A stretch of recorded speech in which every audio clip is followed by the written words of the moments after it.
bara baraan maqaan isaa eebbifamu.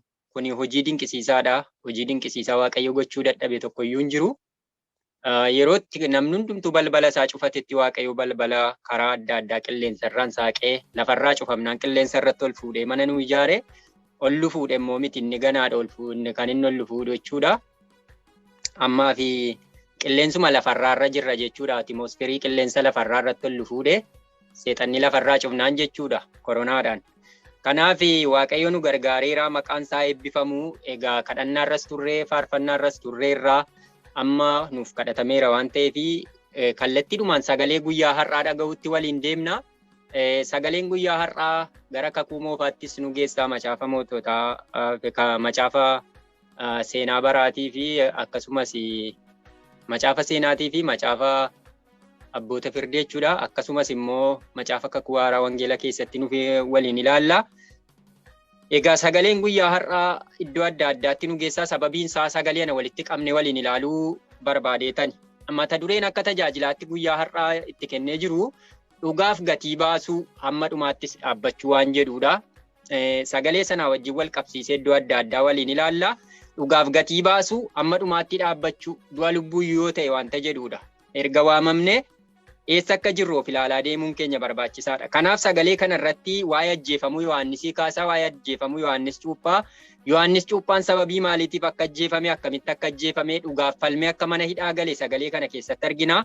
Wangeela Maatiyos boqonnaa 14 lakkoofsa 1 hamma lakkoofsa 12 yoo dubbifattani akkuma kana immoo sagalee makana darbee kan naqee isuma kana barreessitoonni arfanii gaagosaa Eduma kanarra seenneetu waliin ilaallaa waa'ee ajjeefamuu Yohaannis Cuuphaati. Yohaannis Cuuphaan akkamitti ajjeefamee seenaa jedhu sanaadha.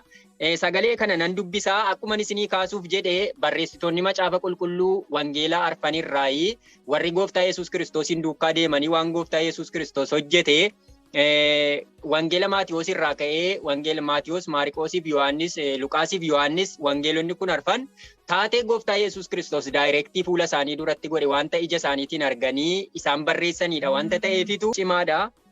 Akkuma isinitti hime haalli nuti keessa jirruuf barri nuti keessa jirru kuni bara sadhumaati. Sagalee kana wajjin kan wal fakkaatu bara har'a nuyi keessa jirruuf yeroon itti Yohaannis faana hojii hojjetaa turan sun sagalee kana wajjin waan wal fakkaatuu fi sagalee kanaan akkan tajaajiluuf guyyaa har'aa keessa koo bulee jechuudha. Dhugaa dubbachuudhaa fi dhugaaf gatii baasuu akkasumas immoo amma dhumaatti dhaabbachuu wanta jedhu sagalee kana irratti yeroo sanatti jedhala Heroodiyaasii abbaan biyyaa oduu Yesuus dhaga'ee hojjetoota isaatiin immoo kun Yohaannis Cuuphaadha isatu du'aa kaafame kanaaf hojiin aangoo kun hundinuu isaan hojjetamaa jiru jedhe. Heroodis waa'ee Heroodiyaasii haadha manaa obboleessa isaa Filiphoosiif jedhee Yohaannisin qabsiisee fuuncaadhaan hiisisee mana hidhaatti galchisiisee ture. Yohaannis yommus Heroodisiin ila ati ishee fuudhuun kee seera mitiin jedha ture. Inni Yohaannisiin ajjeesisuu barbaadee ture. Garuu namoota warra Yohaannisiin akka raajiitti ilaalan sodaate. Guyyaan seenaa dhaloota Heroodis geenyaan intalli Heroodiyaas keessummoota sana duratti sirbitee Heroodisiin gammachiifte. Kana irratti inni waanuma isheen gaafatte isheedhaaf kennuudhaaf kakaadhaan abdachiisee jedha. Sagalee kana amma dhumaatti dubbifadhaa isin amma lakkoofsa 12tti seenaadhuma isaan isinitti mee darba akkuma isinitti mee wangeela Maatiyos boqonnaa 14 kanaa fi Maariqos boqonnaa 6 lakkoofsa 14 amma 29 barreessitoonni seenaa kana lamaanii ituma Gooftaa Yesuus Kiristoosiin bira jiranii sagalee kana lachansaa iddoo lachuutti waluma fakkaata wanti garaagarummaa qabu hin jiru. Sagalee kana irratti jechuudha. Maariqoosis Maatiyosis sagalee wal fakkaataa kana wal fakkeessanii dhuma barreessan iddoo adda addaa ta'e malee jechuudha. Wangeela adda addaa ta'e malee jechuudha.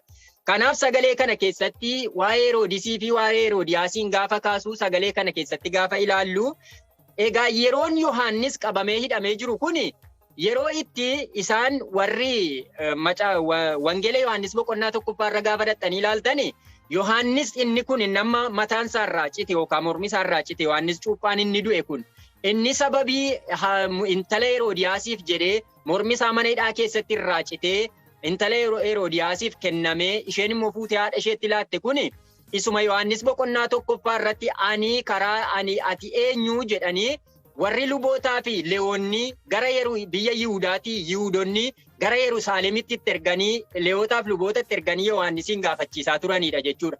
Yohaannis akkuma macaafa Yohaannis boqonnaa 1 irratti barreeffamee jiru abbaan wangeelaa Yohaannisii fi Yohaannis inni du'e kun immoo akka inni tokko hin taane macaafa qulqulluu kana keessatti hubataa deema. Abbaan wangeela Yohaannisiin barreesse wangeela Maatiyos boqonnaa 20 irratti ilmaan Zabdiyoos lamaan warra waamamanii gaaffii gaafatamanidha.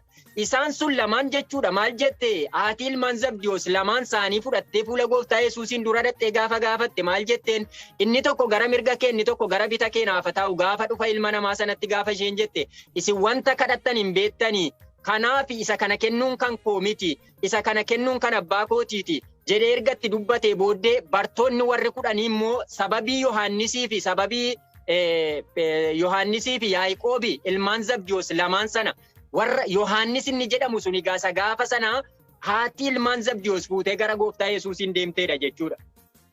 Wangeela Maarqos boqonnaa 10 irratti immoo ifa baasee barreessa. Achitti haadha manaa ilmaan Zabdiyoostu fuudheetu gara gooftaa Yesuusiin deemtee jedha. Maarqos boqonnaa 10 irratti immoo Yohaannisii fi Yaaqoobiin gara gooftaa Yesuusiin dhaqaniitu yaa gooftaa waan tokko si kadhannaa wanta si kadhannu sana immoo akka ati nuuf raawwattu barbaanna gaafa deebii keetiitti inni tokko gara mirga kee inni tokko gara bita kee akka taa'u barbaanna jedhanii gaafa isaan gaafatanii isin wanta kadhattan hin beektanii isa kana kennuun kan koo miti kan abbaa kootiiti malee kanaafuu isin yeroo kanatti oksaa kana isinitti himuu yookaan waa'ee bitaa yookaan waa'ee mirga kennuu anaaf kan kenname miti jedhee gooftaa Yesuus Kiristoos ergatti dubbate bartoonni warri 10 sun immoo walii hin aaran jedha kophaatti warri hafan jedha hin aaran walitti aaran bartoota bakka lamatti cabe Yohaannisiif Yaaqoobi dhufanii gooftaadhaan waa'ee aangoo gaafataa jiru.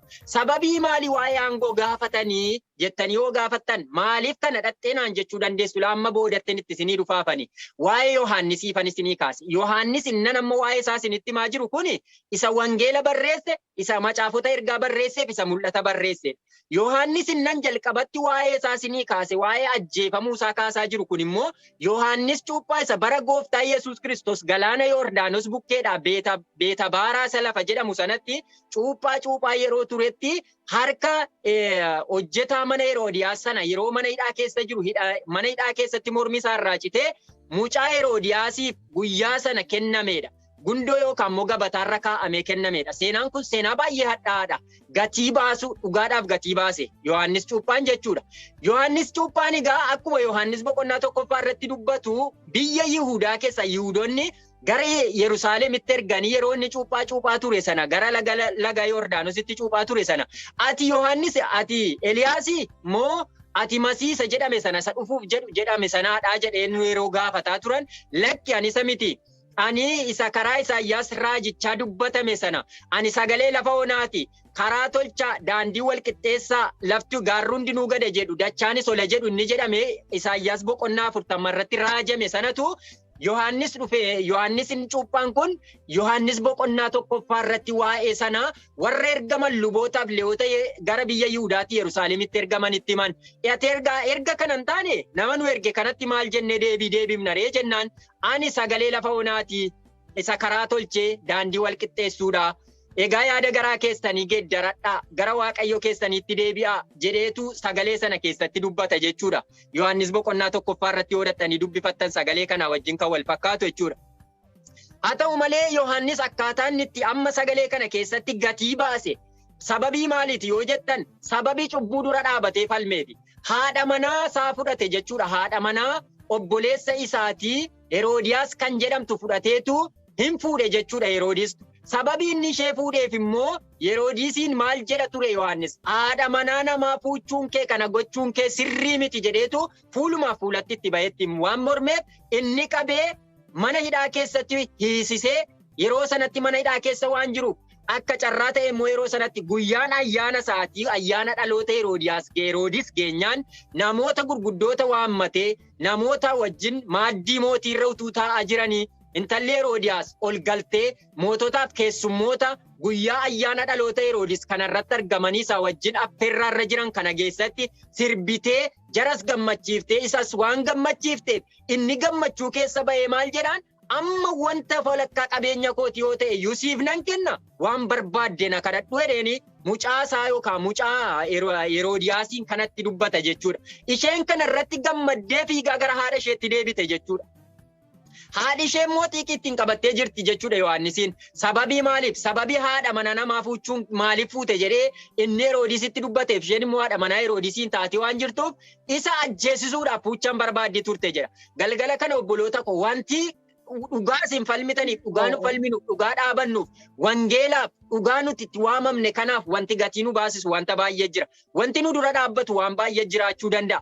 Jireenya nu irra jiraannu kana har'a dhugaa nuti itti waamamne kanaaf wanti gatii nu baasisu dhugaa dubbannu wanti gatii nu baasisu hamma du'a lubbuutti iyyuu nu dura dhaabachuu danda'a. Garuu hamma dhumaatti dhaabatee kan falmu sababii kanaaf Nuguseen guyyaa tokko ganis hin barsiifta wangeelaa mul'ata Yohaannis boqonnaa 2 keessatti waa'ee hamma du'aatti iyyuu yoo ta'e ati amanamaa ta'i ani immoo gonfoo mo'ichaa isa siif ta'u sana siif fidee nan dhufaa kan jedhu mul'ata Yohaannis boqonnaa 2 irratti nu barsiiftanii turtanii bara darbe yeroo darbe keessa jechuudha nan yaadadha. Barumsa keessan ergaa waldoota torbanii sana keessatti jechuudha. Hin irraanfadhu. Sababii kanaaf hamma du'aatti iyyuu yoo ta'e du'a lubbuu yoo ta'e dhugaadhaaf ati dhaabbadhu cimii jajabaadhuuti dhaabbadhuudha sagalee sana keessatti. Ani immoo gonfoo ulfinaa gonfoo mo'ichaa siif fidee nan dhufaa sagalee sana keessatti waan dubbatu har'as maaltu gatii nu baasisa? Sababii kanaatiif Yohaannis mana hidhaa keessa jira. Sababii dhugaa dura dhaabbateef, sababii dhugaadhaan Heroodisiin dura dhaabbateef, sababii dhugaatti himeef har'as dhugaa walitti himuu qabna. Jireenyi keenya lafarraa kun hin darbaa. Mootota jennee sodaachuun nurra hin jiru. Nama tokko hiriyaadha jennee sodaachuun nurra hin jiru. Cubbuudha taanaan cubbuudha, jallina taanaan jallina jennee mana Waaqayyoo keessatti falmuun mana Waaqayyoo keessatti dura dhaabachuun cubbuu dura dhaabachuun dirqama keenyaa jechuudha. Kanaaf egaa dhugaan gatii nama baasisa garuu amma dhumaatti dhaabbachuun dirqama. Sababii kanaaf sagalee kanarra gaafa dhaabbattanii ilaaltan isheen gara haadha isheetti fiidde gaafa gaantallee Heroodiyaas kun gaafa isheen deemtu maal jette? Amma gaa Heroodisi akkannaan jedheera walakkaa qabeenya koo yoo ta'e na kadhu jedheeraati. Maal laafa kennu jettee gaafa isheen fiiddee dhattu haati maal jettee gorsiti? Mataa Yohaannisiin naaf kenni jedhiiti gaafadhonnaan fiiddee amma immoo deebite Heroodisiin lafanni keessummootaa wajjin taa'utti deebite mataa Yohaannis cuuphaa akkati kuttee gabateerra keessee naa laattuun barbaada jette. Hafuurri dhaloota kutee karaatti hambisu maqaa gooftaa Yesuus Kiristoosiin bara keenya keessaa nurraa haa ka'u malee. Sagaleen kuni gaafan sagalee kana laalu baay'ee natti dhaga'ame ana keessa koona cabsa. Si'a tokko ganaatti dhumna. Gara hojii ergamootaa keessattis ganaa dhumna seenaa kanaa wajjin kan wal fakkaatu. Seenaa hadhaa keessa dabarsan waldaan kiristaanaa seenaa hadhaa keessa dabarsite. Dhaloonni seenaa hadhaa keessa dabarsani. Dhugaadhumatti immoo dubbanna yoo jenne amma jechuudha bara Onismoos Nasiib fa'i ka'ee hamma har'aatti utuu wangeelli kun afaan keenyaan hiikamee nu bira hin geenye silaa warri dhalootinni meeqa wangeelaaf gatii baasanii mana dukkanaa keessatti hidhamanii ciramanii dukkan du'itti faradamee rakkina guddaa keessa darbuurraan kan ka'e bara dargii namoonni dhageessan seenaan sun hammarraatti namoonni bara sana turan kulkulfataa kan hafan hammarraatti wangeelli akka kootiif akka keessan kanatti akka salphaatti nu bira hin geenye akka nuti akka salphaatti dhageenyu kana miti wangeela dubbifachuu kottu sagantaa waliin qabannaa hin kadhannaa hin waaqeffannaa jechuun carraan akka kanaan argamu ture dur. Maal jedhama jedhani al tokko abbaa kumee kan jedhan dhufanii Sudaanitti nu tajaajilanii turan Itoophiyaadha. Hin beektu Finfinneedha kan isaan tajaajilanii jechuudha. Abbaa kumee innaan raajii isaan nama beekamoodha gaa. Akka yeroo sanaatti raajii baay'ee Waaqayyo hojii guddaa ittiin hojjete nama gatii wangeelaaf gatii gurguddaa baasanidha. Har'ayyuu nama lubbuun jiranidha. Dur jedhan yeroo sanatti bara dargii sana nuti sagalee Waaqayyoo waliin dubbifanna jechuun rakkottu bara kaabunaa waliin dhunnaa jennee buna. Akkasittiin akka mandararra deemnee bunatti wal waamna galgala buna tumne buna danfisne wangeela yoo jenne rakkoodha waan ta'eef bunni galgala hin tumamadan ganaman tumamadan guyyaan tumamadan sababiin isaa maaliif kottuu buna dhugi waliin jenna malee kottu sagantaa qabnaan jennu kottaa buna dhugaa jennee mandara keessa deemnee hamma mana 10 irra walirra yoo deemneetu galgala sagantaan jira waliigalteen keenya. Maaloodhaan bunaadhaan malee wangeela sagantaadhaan jedhamudha. Kanaaf gatii guddaa namoonni itti kaffalanii wangeela kana nu biraan ga'an. Gaafa wangeela kana akkasitti dubbifnu salphaa fakkaachuu danda'a. Seenaa guddaa gatii dhiigaa mormitti cite seenaa kana dhaqeen ilaalee ture macaafa qulqulluu keessa. Dhugaan isinitti gogel gootanii yoo ilaaltanii seenaa isaa jechuudha. The Head of Yohaannis jettanii yoo amma galtanii Ingiliffaan barreessitanii gogelirra yoo ilaaltanii mataan isaa akkamitti citee intinaarra kaa'amee akka mucaa sanaaf kenname aangalee ilaaleen ture intinaasa nama gaddisiisa. Baay'ee humnaa ol dubbachuunsa akka nuti amma yaannu kana miti. Kanaan mataasaa sana fudhattee seenaa ta'e wanti sun ergasii booda bartoonni yeroo sana turan immoo bartoonni gooftaa Yesuus Kiristoos yeroo sana turan gooftaanis egaa amma yeroo kana hojii jalqabeera. Garuu Yohaannisii wajjin wal biran jiran kan isin ajaa'ibu keessaa Yohaannisiin dhaqanii fuudhanii bartoonni erga awwaalanii booddee dhaqanii gooftaa Yesuusitti himan. Kanagaa erga gooftaa Yesuusitti himaniitu sababii kanarraan gaddi guddaan yeroo sana namoota keessatti duraaniyyuu ajjeesisuun barbaada ture. Sababii maaliitiif ree? Sababii warri qulqulloonni gooftaa sagalee sana inni sagalee lafa onaarra dhaabate deebi'a kottaa yaada garaa keessanii geeddaradhaa cuuphamuudhaanis yaada garaa keessanii geeddaradhaa jedhee Yohaannis boqonnaa 1ffaa sana irratti sannitti dubbataa ture. Namoonni baay'een erga fayyanii fayyuun yookaan cuuphamuun keessan isin yaada garaa keessanii kan geeddarattan fayyuun keessan isa dhugaa haa ta'u malee jedhee achitti dubbataa ture sun amma sababii kanaatiif Heroodiyaas sodaataa ture malee hamma kanayyuun turtu ture jechuudha. Guyyaan ayyaana isaati sun carraa ta'ee karaa sanaan mataa Yohaannis mana hidhaa keessatti irraa citee wareegama guddaa gatii guddaa kaffalee bara baay'een turre jechuudha. Akkuma kana gaa Yohaannis sagalee kana seenaa Yohaannis gaadhattanii yoo dubbifachuu barbaaddani Yohaannis kun nama akkamiiti kan jedhu Yohaannis boqonnaa tokko lakkoofsa 6 kaatanii Yohaannis kun isa kamii kan jedhu achirratti dhattanii dubbifachuu dandeessu seenaa isaa achirra kaa'ee wanta jiruuf jechuudha. Kanaaf yeroo hundumaa keessatti wanti nuti jireenya keenya keessatti arginu wanti jireenya keessatti nu dhufee nu quunnamu hundumtu ba'aa nutti ta'uu danda'a. Gatii nu baasisuu danda'a. Humna ol nutti ulfaachuu danda'a. Du'a garuu hin darbu. Kanaaf isa foon kee ajjeesee lubbuu kee ajjeesuu hin dandeenye sana hin sodaatin. Isa lubbuu ajjeesee foon isa lubbuu ajjeesee ajjeesuu danda'u sana sodaadhu malee jedhee gooftaa Yesuus Kiristoos bartootatti wanti inni dubbateef sababii kanaatiif. Wanta foon keenya kana ajjeesee lubbuu keenya ajjeesuu hin dandeenye sana sodaachuun nurra hin jiru amma du'aatti yoo ta'e dhaabbachuu gatii baasuu dhugaadhaaf wangeelaaf. Egaa guyyoon amma nuyi keessa jirru kun guyyaa bilisaati. Har'a yeroo nuyi teenyee dhaggeeffataa jirru kun. Garuu guyyoonni kun kanarra kan caalan guyyoonni gadheen nufuuf akka jiran macaafi qulqulluu waan dubbatuufi har'a nu gorsaa jira sagaleen Waaqayyo. Har'a na gorsaa jira sin gorsaa jira. Egaan nutti dubbataa jira. Maal akka gochuu qabnu garuu Waaqayyo ayyaana isaanuuf baay'isu. Dhaabbannee akka yeroo hundumaa fuula Waaqayyoo dura isa amanamummaadhaan gooftaa akka eeggannuuf ayyaanni isaanuuf baay'atu. Hojii ergamootaa boqonnaa 6 dhanneetu waliin ilaalla. Sagaleedhuma kanaa wajjin kan wal fakkaatu sagalee akkuma Yohaannisiin kana hojii ergamootaa boqonnaa 6 irrattitu seenaa nama tokkoo kaasa. Sagaleen kun wal fakkaata. Sababii inni wal fakkaatuufi yeroo hojii ergamootaa kanatti dhumnu hojjetoonni hojii ergamootaa kana keessatti hojii jalqabanii bartoota 12 akka ta'e macaafi qulqulluun keenya kun lafa kaa'a.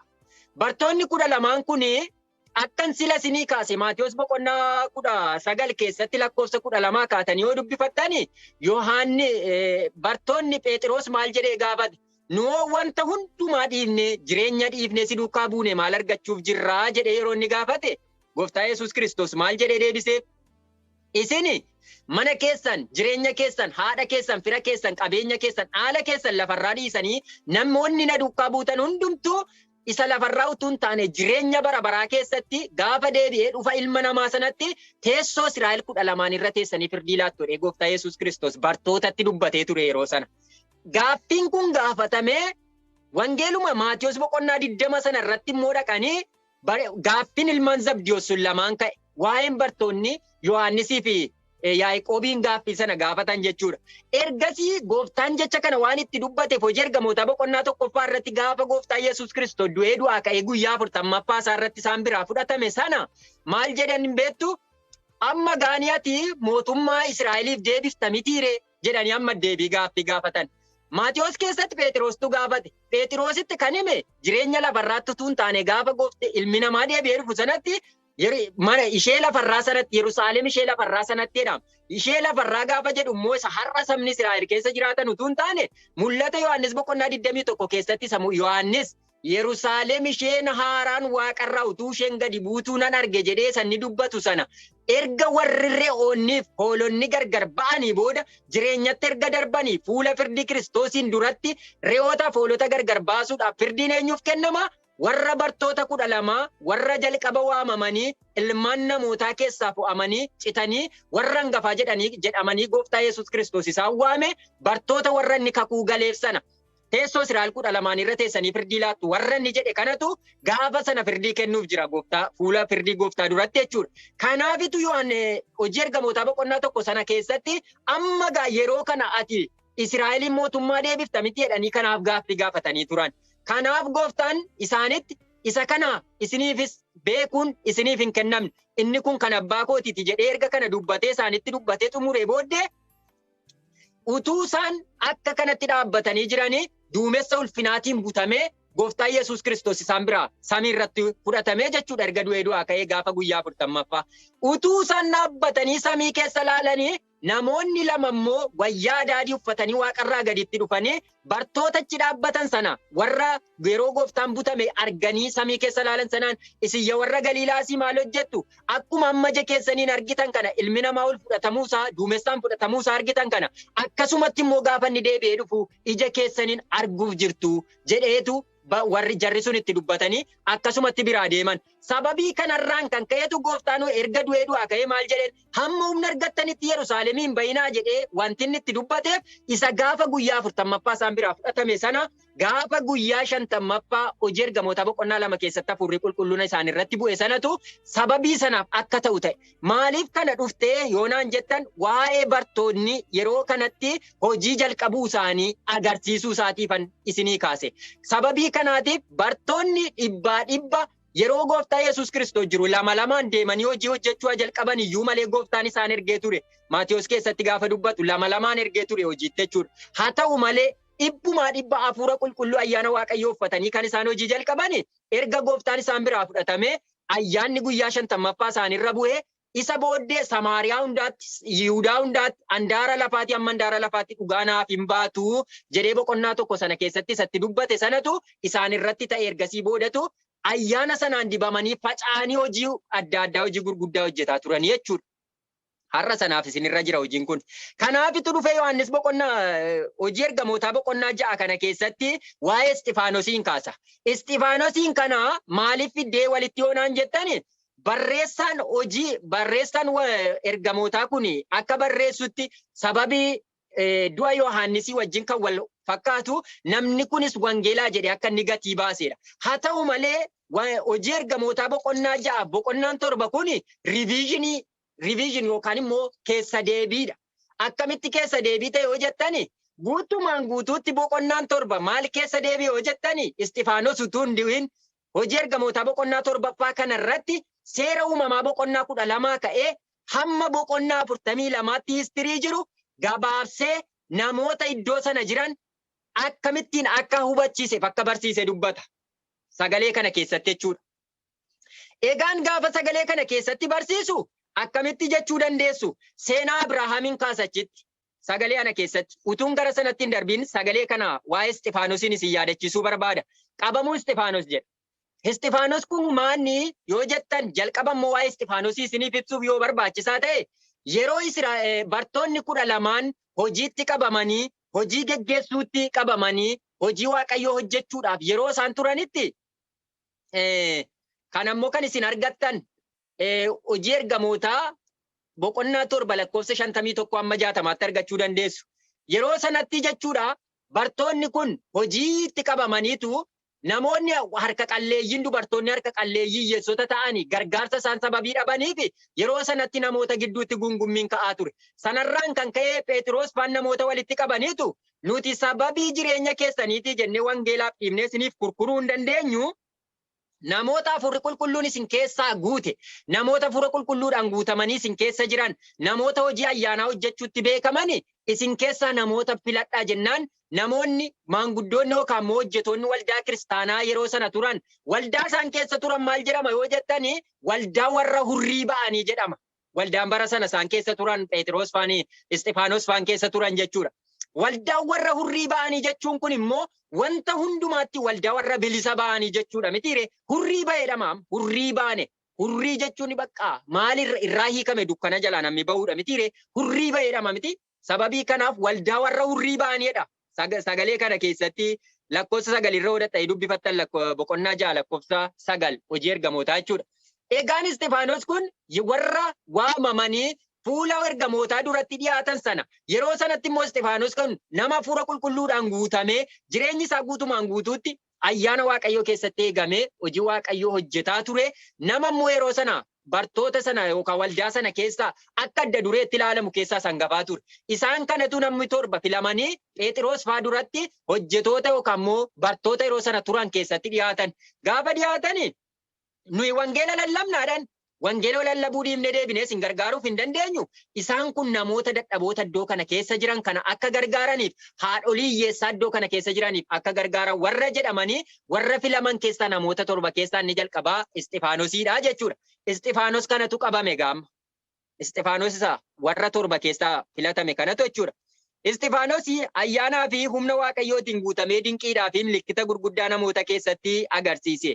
Yommus jarreen Qareenaatii fi Iskenderiyaa tokko warra mana sagada warra hurrii ba'anii jedhamu tokko wajjin akkasumas biyya Qiliiqiyaa fi Aasiyaatii kan dhufan tokko ka'anii Isxifaanositti falman.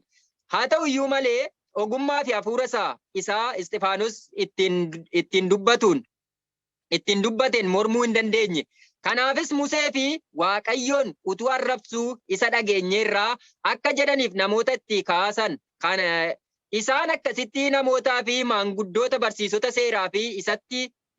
seeraa isatti aaranii Isxifaanosiin qabanii harkisanii yaa'iitti dhiyeessan. Namoota sobaan isa irratti dhugaa ba'uuf jedhanis fidanii warri sobduun kun immoo namni kun yeroo hundumaa iddoo qulqullaa'aa kanaa fi seera Museetiin mormuu hin dhiisuu jedhaniitu namoota amma sa'aatii kanatti irratti gurmaa'anii yeroo kanatti waldaa warra hurrii ba'anii jedhamu kana keessaa yetuunni hafuura qulqulluudhaan guutamee wanta inni dubbatu dura ittiin mormuu yookaan immoo waan tokko dura dhaabachuu hin dandeenye jechuudha. Dubbii Isxifaanos dubbatu kana dura. Sababii kanaaf itti aaranii waldaa kana keessaa jechuudha. Namni kun seera Museetiif iddoo qulqullaadhaan mormeera jedhanii sobaan dhugaa irratti ba'anii harkisanii gadi baasanii walgayii keessatti immoo yookaan walgayii itti gaafa fidani namoota sobaan isa irratti dhugaa ba'anis qopheessaniitu Isxifaanos qabamee akka inni mana hidhaa galu godhe. Erga Isxifaanos qabamee mana hidhaa galee booddee namoonni warri sobaan dhugaa irratti ba'an kun Yesuus namni Naazireet kun iddoo kanaa balleessuuf wanta amala ta'ee isa Museetti dabarsee geeddaruuf jira jedhamee utuu inni dubbatu dhageenyeerra jedhaniitutti dhufanii warri sobduun sun ragaa irratti ba'u jechuudha Isxifaanos irratti. Har'as obboloota koo dhugaa nuyi qabannee jirru karaa nuyi qabannee jirru irratti wanti dhugaadha jennee isa nuyi waan tokko qabannee jireenya jennee maaddii jireenyaarraa nyaannee ittiin karaa keenya sirreeffannu kana keessatti gufuuf gufannaa baay'een uumamuu danda'a. Jireenya keenya gufachiisuu danda'a. Wanti baay'een karaa kamiin iyyuu haa ta'u lolli jiraachuu danda'a. Lola foonii, lola fuuraa, karaan beekamneen, karaa beekamuun jiraachuu danda'a. Gatii baasuun garuu anaaf isinirraa eegama. Har'a sagaleen kun calluma jedhee isinitti dubbataa jira miti. Wanta tarii fuula keessan duratti arge qaba Waaqayyo. Wanta fuula koo duratti arge qaba Waaqayyo. Kanaaf gidiraan kamiyyoo dhufe, lolli kamiyyoo dhufe, ari'atamuun kamiyyoo dhufe, hafuurri qulqulluun sila nu keessa bu'e sun nu keessa wanta jiruuf dhaabbatee waan nuuf falmuuf immoo jireenya gooftaan ittiin waame keessatti dhaabbanne akka isa eeggannuufitu sagaleen kun waa'ee Yohaannisiin qabee warra dhugaadhaaf gatii baasan, warra soba dura dhaabbatan, warra jal'inaan morman, warra akkasii dhufeetu nu godhe. Sababii kanaafani akkuma asumarra dhaabbannee sagalee kana waliin ilaaluudhaaf asuma hojii ergamootaa boqonnaa 7 kana keessatti gaafa darbu dubbii tokkotti dubbata ture akkana jedhe amma erga qabamee mana hidhaa galee booddee Isxifaanos deebii kennuudhaaf yaa'ii duratti dhiyaate. Deebii Isxifaanos kenne hangafni lubootaa yommus kun dhugumaan akkasii jedhee Isxifaanosiin hin gaafate. Isxifaanos immoo deebisee obbolootaa fi abboota nana na dhaggeeffadhaa. Abrahaam abbaan keenya kaaraan naqee utuu hin taa'in kun utuma inni Mesophotaamiyaa jiru Waaqayyo ulfina guutummaa isaatiin itti mul'atee biyya kee keessaa lammii kee keessaa ba'iitii gara biyya ani si agarsiisu dhaqii ittiin jedheetu sagalee kana keessatti kaasa. Utuu kaaraan hin ka'in kaaraan kan jedhamtu kun biyya Kaldootaati. Biyyi Kaldootaa kun immoo Misopotaamiyaa keessatti argamti. Asumatti caafamee jira waan ta'eef biyyi Kaaraan kan jedhamtu kun biyya Kaldootaati la. Abrahaam kan inni ba'ee utuu Kaaraaniin hin naqin jedha la. Abrahaam utuu Kaaraaniin bahin jedhee dubbata waan ta'eef Abrahaam jalqaba kan inni ba'e eessaree Kaaraani. Kaaraan kun biyya Kaldootaati. Biyyi Kaldootaa kun immoo Misopotaamiyaa keessatti argamte. Jecha Misopotaamiyaa jettu kun immoo akka ji'oogiraafii keessatti biyya laga lageen lama gidduutti argamtuudha jennee baranne miti laata waa'ee Misopotaamiyaa kana yoon dogoggoruudha baadha. Yoon dogoggore immoo na sirreessaa deemaa barumsa waan ta'eef karaa jal'ina akkan isin barsiifnee fi dogoggora akkan isinitti meen darbineef jechuudha. Gaafa kana immoo waa'ee Misopotaamiyaa yeroo darbe nan yaadadha. Macaafa abboota firdii boqonnaa 3 lakkoofsa 7 kaanee sagalee sana keessan al tokko isinii dhaqee deebi'a. Macaafa abboota firdii boqonnaa 3 lakkoofsa 7 waa'ee Misopotaamiyaa fan isinii dhaqa. Jecha Misopotaamiyaa sana ibsuu barbaadeetan.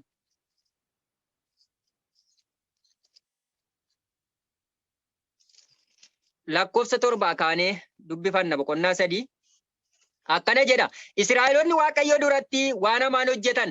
Waaqayyoon gooftaa isaanii irraanfatanii Ba'aaliif Asheeraa waaqayyoolii tolfamoo in waaqessan.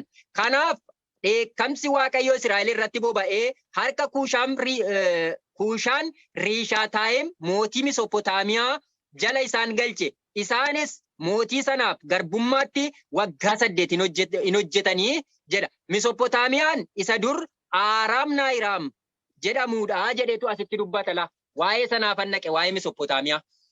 Misopotaamiyaan kuni macaafa kana keessatti abboota firdii kana keessatti Israa'eloonni si'a lama kan isaan boojuu galan. Mooticha Misopotaamiyaa Kuushaan Riishaataayim isa jedhamu amma dubbise kana keessatti waggaa 8 garbummaatti bitaman. Bara Geediyooniin waggaa 7 bitaman. Abboota firdii boqonnaa 13 ta'ee boqonnaa 7 kaatanii yoo dubbifattan seenaa Geediyoon boqonnaa 6 kaatanii jechuudha. Akkamitti Geediyoonii warra Miidiyaaniin jalaa dhaqee akka isaan baase jechuudha. Miidiyaaniif waggaa 7 bitaman. Macaafa abboota firdii kana keessatti waggaa 15 jedha. Waggaa 430 biyya Gibxiitti bitaman. Waggaa 70 Baabiloonitti bitaman. Waggaa 40 lafa onaa keessa deeman Israa'eloonni. Sababii kanaafi maal deebi'ee yaadachiisaa jira yoo jettan Isxifaanos. Maaliif hojiin ergamootaa boqonnaan 7 kuni macaafota seera uumamaa boqonnaa 12 ka'ee hamma boqonnaa 46tti keessa deebiidha jedheen sila isinitti himee ture. Maaliif keessa deebiidha yoo jettani dubbii isaan sobaan Isxifaanos irratti ka'anii waa'ee gooftaa Yesuusiif waa'ee iddoo seera Musee seera isa qulqullaa karaa Museetiin caafame sana dubbi kaaduu isaa argine jedhanii Isxifaanos irratti ragaa sobaatiin dhugaa ba'aa turan sun akka soba ta'e asitti inni waa'ee seera uumamaatii ka'e waa'ee seenaa Abrahaamii ka'eetu asitti namoota kana yaadachiisuudhaaf yaa'ii duratti deebii kana kennuu jalqabe. Maal jedhaan? Bara sana jedha abboonni keenyayyuu Abrahaam utuu biyya Kaaraaniin ka'in Misopotaamiyaa ishee jedhamtu sana hin ka'in achitti maal jedheetti dubbate Waaqayyo kallattiidhaan fuulumaan itti ba'ee ati biyya kana keessaa ba'i gara biyya nan si agarsiisu deemi jedhee gaafatti dubbate inni iyyuu amantiidhumaan achi keessaa ba'ee akka inni deemetu sagalee kana keessatti yaadachiisuudhaaf itti dubbata. Egaa macaafa kana keessatti gaafa barreessu waggaa 400 jedhee barreessa barreessaan hojii ergamootaa kun. Macaafonni biraan immoo waggaa 430 akka isaan biyya garbummaa keessa turanidha Israa'eloonni. Asitti garuu waggaa 400 duwwaadhaaf akka isaan turanidha kan inni dubbatu. Itti dabalee macaafa kana keessatti waan meeqa kaasa yoo jettani gaafa dhufee yaadachiisuudhaaf dubbatu waa'ee dannaqabaan kaasa, waa'ee biyya boojuun kaasa, waa'ee Abrahaamiin kaasa, waa'ee Yisihaaqiin kaase, waa'ee Yaaqoobiin hin kaase, waa'ee ilmaan Yaaqoob 12 hin kaase, waa'ee Yoosefiin hin kaase, waa'ee Museen kaase. Erga kana dubbatee booddeedhatu boqonnaa kana keessa yoo dhaxxanii ilaaltan Isxifaanos lakkoofsa 54ffaa booddeedha kan inni dhagaadhaan rukutamee du'e. Sababiin dhagaan rukutamuu isaatii immoo inni guddaan jechanni lakkoofsa boqonnaa 7 lakkoofsa 51 irratti jechanni jedheefitu boqonnaa 7 lakkoofsa 54ffaa irratti akka inni dhagaadhaan rukutamee lubbuu isaa gooftaa isaa duratti kennatee yaa abbaa amma lubbuu koo fudhadhu warra kana hammeenya kana irratti godhaniif immoo cubbuu isaaniif dhiisi jedhee lubbuu isaa kenne.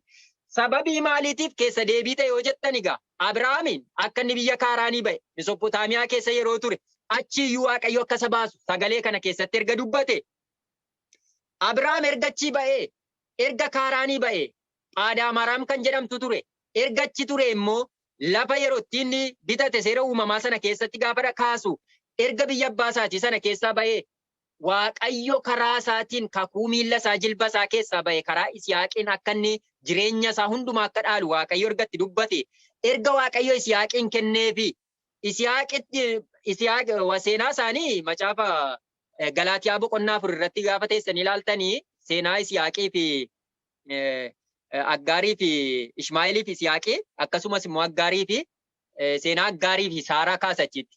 Saaraan fakkeenya tulluu Tsiyoon ishee waaqarraatiidha. Aggaar immoo fakkeenya tulluu biyya Arabaa sanatti fakkeeffamte dubbata achitti jechuudha Galaatiyaa sana keessatti. Kanaaf macaafa kana keessatti gaafa ilaallu seenaa Abrahaamiin gaafa kaasu waa'ee Isiyaaqiin hin kaasa. Akkuma dhanna abboota keenyaaf milikkita dhanna qabaa kenne kun immoo dhanna qabaan akka kakuutti iddoo sanatti dhaabbate akkuma kana Waaqayyo Abrahaamiif gaafa Isiyaaqiin kenne Isiyaaqiin gaafa guyyaa 8ffaa dhanna qabe Isiyaaqis ijoollee isaa Yaaqoobiin akkasuma godhe Yaaqoobis immoo warra abboota qomoo jedhani ilmaan isaa 12 akkasumatti dhanna qabe. Kanaan kan ka'e immoo erga dhanna qabe Waaqayyo abboota isaatiif Isiyaaqiif Yaaqoobiif Abrahaamiif akkuma kakate biyya fuula keessa dura jiru sana dhaala godheen isiniif kenna waan jedhee kakateefi innunoo isa kana dubbicha isa qullaa kanarraa bitatti mirgatti goruu yookaan isa kanaan mormuu hin dandeenyeef isa kanan dubbadhee jedheetu Isxifaanos sagalee kana erga dubbatee booddee seenaa biyya Gibxii keessatti waa'ee Musee kaase gaa.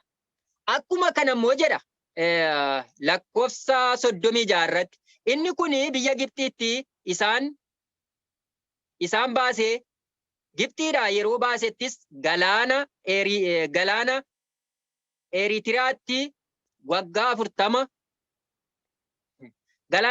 galaana Eritiriyaatti waggaa 40 yeroo lafa duwwaa keessa isaan geggeessettis dinqiidhaa fi milikkita godhee Museen inni namoota Israa'eliin Waaqayyo anaan akkuma kaase obboloota keessan keessaa raajii tokko isiniif hin kaasa jedhee isuma kana ergamaa Waaqayyoo isa gaara Siinaa irratti isatti dubbate sanaaf abboota keenya warra lafa duwwaatti walitti qabaman gidduu kan dhaabate isuma kana isumatus dubbii jiraataa nutti kennuudhaaf fudhatee jedheetu sagalee kana keessatti dubbata.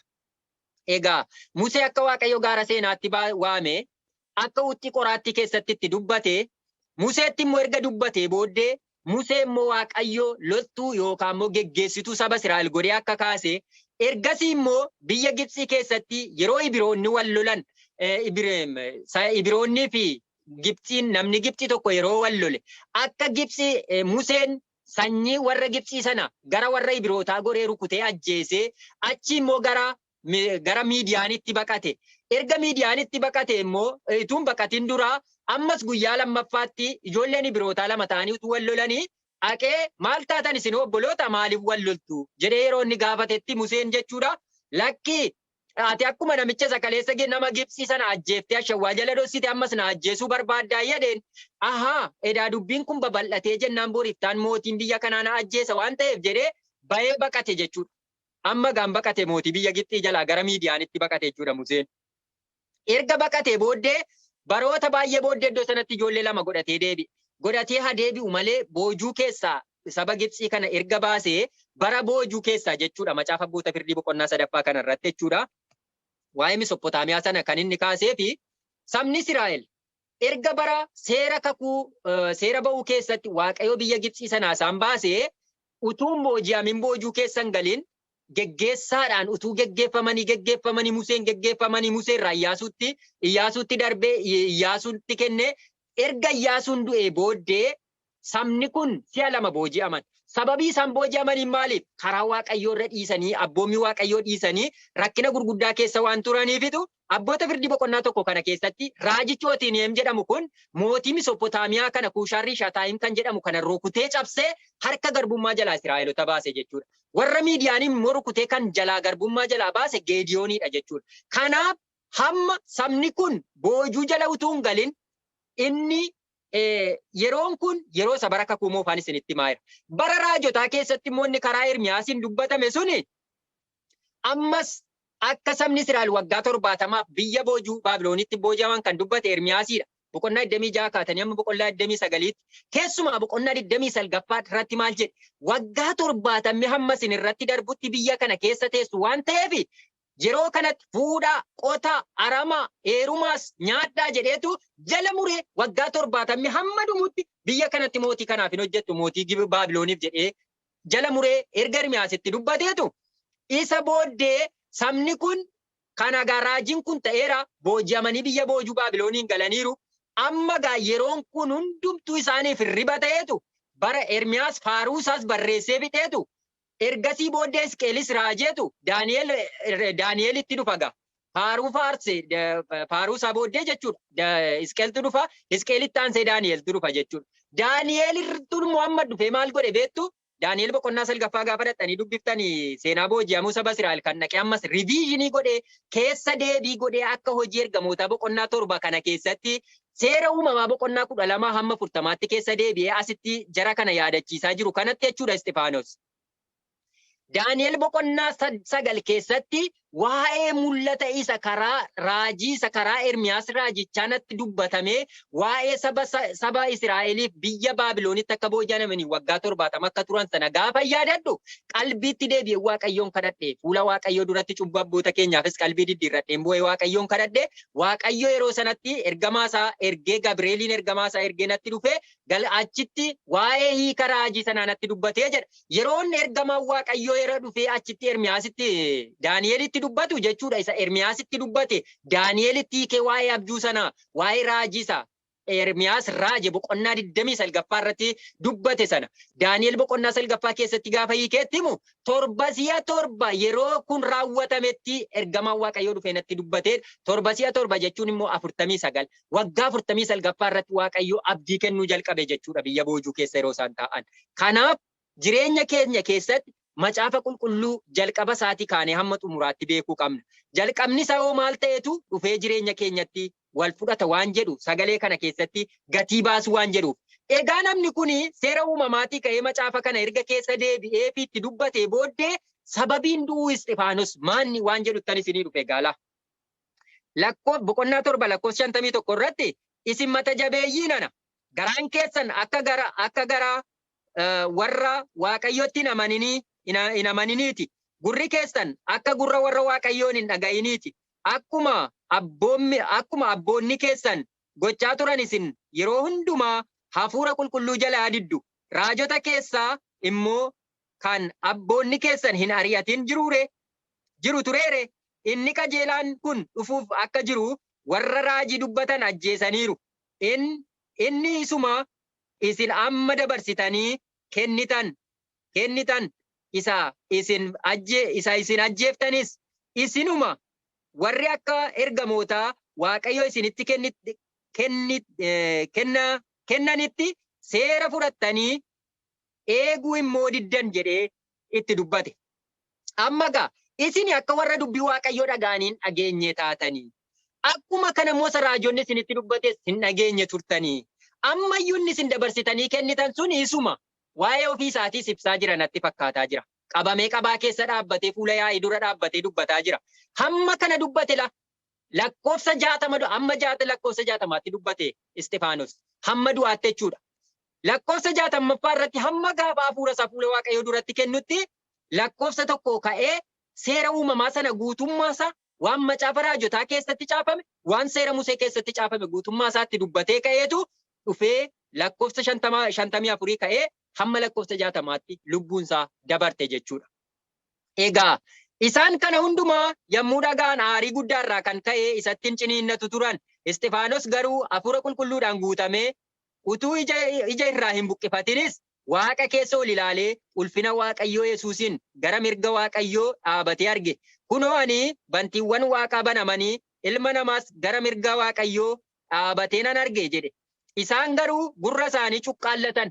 Egaan amma hafuura qulqulluudhaan guutameetu lakkoofsa 54ffaa kanatti ilmi Waaqayyoo teessoo irra taa'ee abiddaan ulfinaan akka mul'atu wayyaa adii uffatee teessoo irraa mirga abbaa taa'ee akka jirutu namoota kanatti hima. Yeroo inni namoota kanatti himu namoonni kun maal gochaa jiru? Waa'ee Isxifaanos amma isaan maal godhan?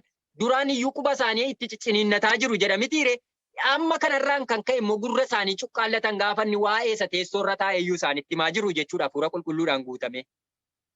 Isaan garuu gurra isaanii cuqqaallatanii guddisanii itti wacanis erga takka itti fiiganii mandara keessaa daddarbachaa gadi baasanii dhagaadhaan hin rukutan. Warra dhugaa baatuunis uffata isaanii miilla dargaggeessa Saa'ol jedhamu tokko jala naqatanii turan. Utuma isaan dhagaadhaan isa rukutaa jiranii Isxifaanos gooftaa Yesuus hafuura koo fudhadhuu jedhee kadhate. Jilbeenfatee sagalee guddaadhaan yaa gooftaa cubbuu kana isaanitti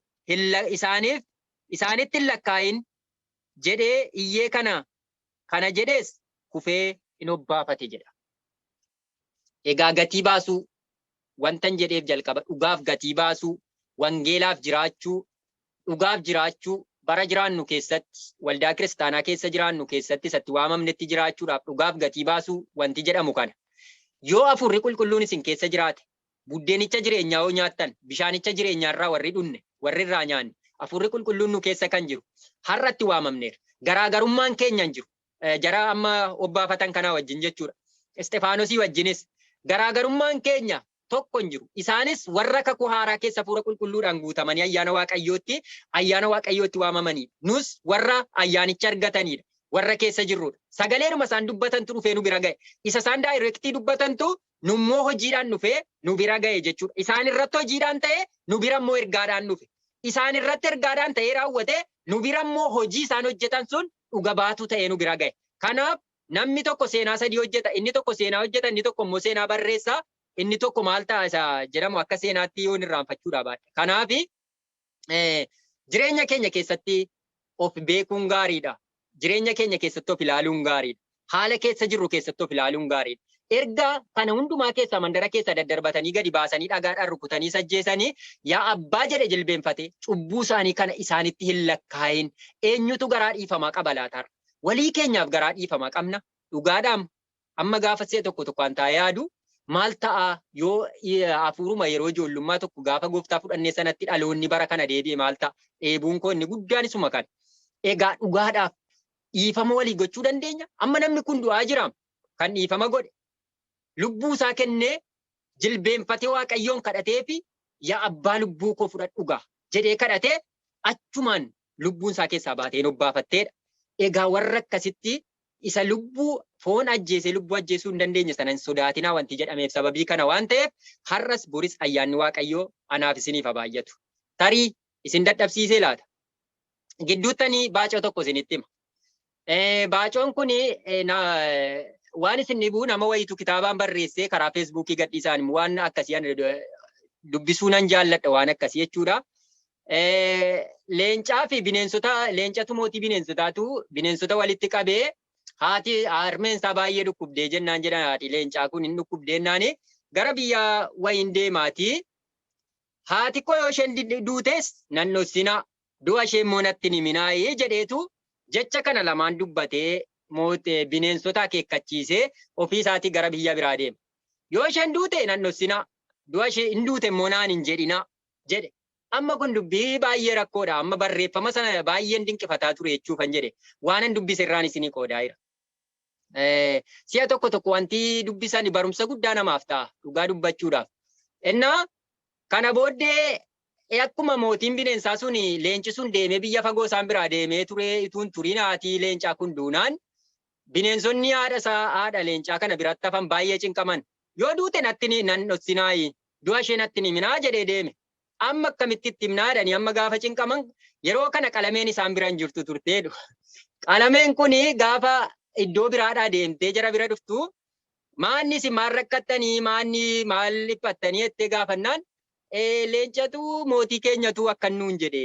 Haati koo duute nan dhossinaayi du'a ishee immoo hin duute naan hin jedhinaa jedheennaan amma kanaafituu itti muu sodaattanii reettee dhallee jalje qamaleen eeyyeennaan waan tokkon isinitti maannan naqaa jetteedhaan eeshi. Akkamitti hidhattannaan mataa koo kana gar tokko naa haadaa jetteedhaan. Gar tokko kana naa haadaati. Gara tokko kana immoo filaatii dhadhaanaa adii baay'ee mataa gar tokko hambifadheen gar tokko fudhee dhaqaa jetteen. Jireenya walakkaa waaqayyoo nu haa oolchu. Kanaaf gaafa dhattoodhanii walaannaani akkuma ishee argenna jedhan leenci. Innaa haadha kodduu jennaan maa utuu haati kee duuteeni dhadhaa dibadhee mataa filadhee si bira dhufaayi mataa gartokkee filadhee si bira dhufaa ittiin jedha isa gartokkeetti agarsiisteedhaan. Ammas ture amanuu dadhabee hin duute moo maanni haati koo jedhee gaafateedhaan. Maal utuu isheen du'uu baattee mataa gartokko addadhee dhufaa. Innis hin ta'e ennaa maal jedha dhumarratti dubbii sana guduunfaadhaa fi barreessaan seenaa nama kana jechuudha. Jirra jechuufi hin jirru jechuuf immoo jirra. Wanta jedhamu yaadadhee ani immoo asitti maaliif kana kaasteenaan jechuu dandeessu. Waldaa kiristaanaa keessa har'a jirra jechuuf jirra. Hin jirru jechuuf immoo hin jirru. Dhugaadhumaan isinitti hima. Sagalee kanatu baay'ee na dhiba ture. Macaafa qulqulluu kanaa wajjin wal agarsiifne. Warra dhimma baasan, warra jireenya beektu miti gar tokko fayyaa gar tokko du'a. Akka kana taane Waaqayyo ayyaana isaa nuuf haa baay'isu. Kanaaf sagalee kanatti akka jiraannuuf gooftaan ayyaana isaa nuuf haa baay'isu. Hamma dhumaatti jabaanne akka dhaabannuuf Waaqayyo nu haa gargaaru. Barumsi har'a barsiise yoo na riifadhe dhiifamaa barumsa wanta ta'eef na gorsaa yoo akkasittiin yoon tarii nana riifadhe ta'e illee jechuudha. Macaafan guyyaa har'aa isinii kenne guutummaa isaa dubbifadhaa isiniin jedha. Sagalee wal fakkaatuudha waan ta'eef dhugaaf gatii baasuu, wangeelaaf jiraachuu, gooftaa duukaa bu'uu, amma dhumaatti immoo gooftaaf dhaabatanii dhugaaf falmuun dirqama waan jedhuufi jireenya gatii nama baasisu keessa jira waan ta'eef akka ayyaana isaa nuuf haa baay'isu. Eebbifamaa yeroo gaarii qabaadhaa. Sagalee asuma irrattan xumuraa Waaqayyoon hin kadhanna sagalee kana keessatti dhaabbannee sagantaa gara warra sinaatti deebisee warra toora sagantaatti isinitti deebiseera eebbifamaa.